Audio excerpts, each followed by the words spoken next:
doing, Jersey? Welcome to the Star Ledger Newsroom, Wednesday, July 31st. Well, big news this morning, breaking news from the Star Ledger about the Star Ledger. The state's largest newspaper is, and I quote, losing a battle to survive, according to publisher George Arwady. Arwady called a staff meeting this morning and said that the revenue downturn that is affecting the newspaper industry nationwide has created the need to reduce the staff here by about 200 full-time employees. Currently, we have about 765 full-time people. The paper also wants to renegotiate, has to get new contracts with 2 of its unions. And if those 2 conditions are not met, 200 people taking the buyout and new contracts with 2 of the unions, by October 1st, the Star Ledger and our sister paper, the Times of Trenton, will both be sold. So frankly, at 10:30 this morning, that was a big announcement. There's a lot of people here walking around practically, pretty stunned. And probably not surprised, though, because we've all seen the changes and the downturn in revenue in the newspaper industry nationwide over the past couple of years. All right, we have a job to do, so onward. Medical marijuana is an issue that has flared up in the past week in several states out west.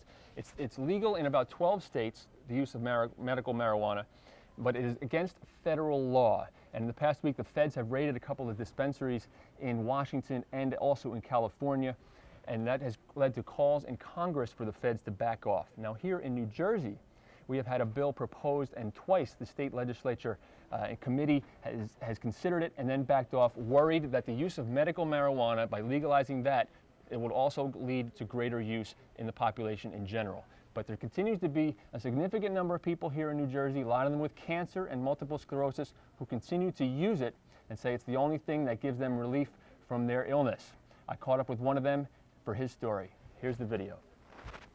Scott Ward, a 25-year-old former U.S. Marine and Trenton native, is preparing for his morning workout by smoking marijuana.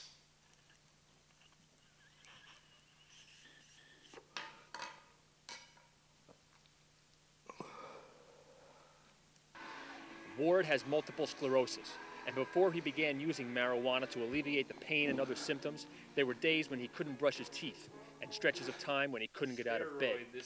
Doctors wrote prescriptions by the dozen, but he says nothing helped. This is the take after they give you IV infusions of steroids. Nortriptyline, that's for pain. I have like 100 of these.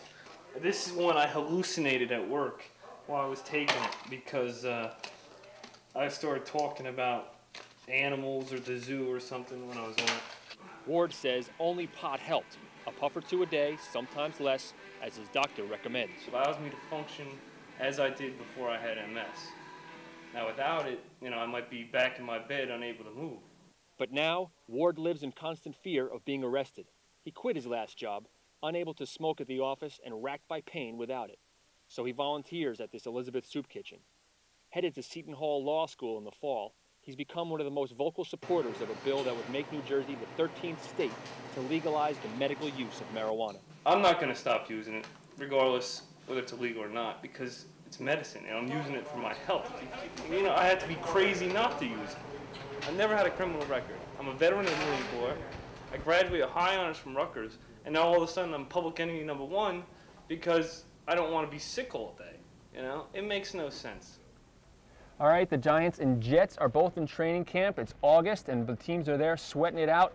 And this is the last year that the Jets will be training outside of New Jersey. Our video journalist, Bill Perlman, caught up with the team on Long Island to talk about the big move next year to Florham Park. Check it out.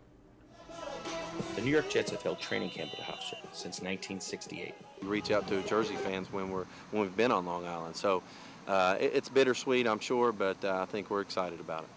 With their move in September to their new facility in Florham Park, this will mark their final training camp on Long Island.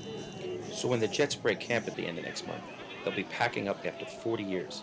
And with that, many fans have mixed emotions about the move. Shocking but pleased. I think it's going to be a good move. I saw the training facility online. I think it's a good thing for not only the fans but the players as well. I wish I would live in New Jersey.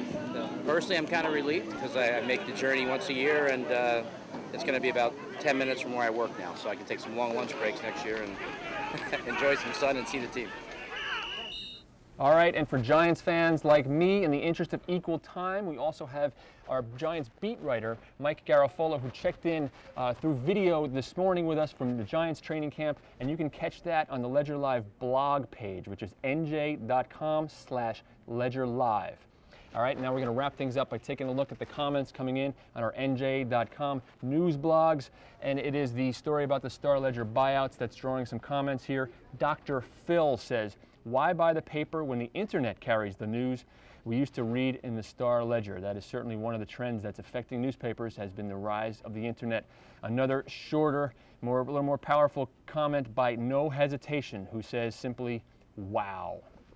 All right, Jersey, that wraps up Ledger Live for today. Keep in touch. Send us your photos, your videos, your emails. Shoot it to us at ledgerlive@starledger.com or log on to our news blogs at NJ.com and sound off there. All right, Jersey, take it easy.